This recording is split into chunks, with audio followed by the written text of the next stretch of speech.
Hello, my name is Emery, and I'm going to talk about how the French and Indian War led to the American Revolution.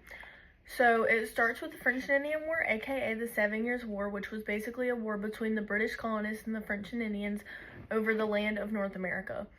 Now, the British really did not want to lose this war, because if they were to lose this war, then they would lose a ton of resources and their economy would tank.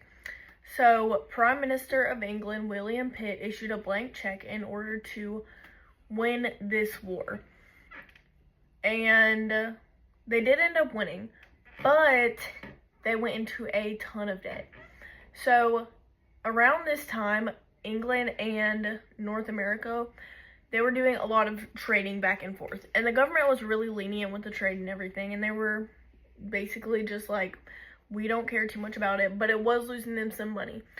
So they got really strict about this and made sure that all their trade was going from exactly one place to exactly another.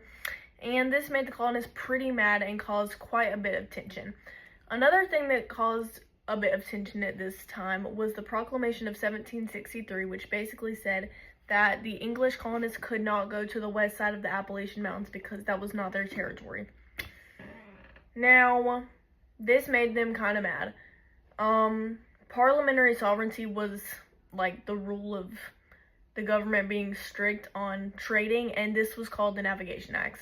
So, basically, this just caused a lot of tension, and the government is in like a ton of debt right now, so they make the colonists start paying taxes for stuff. This makes the colonists really, really mad, and they decide to boycott, and they say, we're not going to pay taxes without representation, and they say, no taxation without representation, and basically this is just saying that they're not going to pay taxes unless they get a representation in Parliament. Now, the government's still in debt, so even after them boycotting and stuff, they decide to put taxes on tea, because everyone in England, or every English person, drinks tea. So they put this tax on the tea, and this makes the colonists really, really angry because they don't want to pay taxes for something that they drink every single day.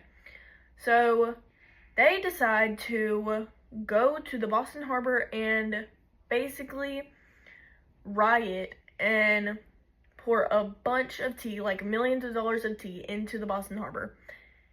This makes the government angry. So they issue the Intolerable Acts.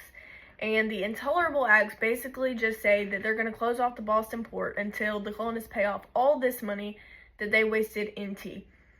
And this makes the colonists very angry. So then the Boston Massacre happens, and basically just the government and the colonists have so much tension between each other that they fight, and only 5 people died, so it wasn't like that super serious.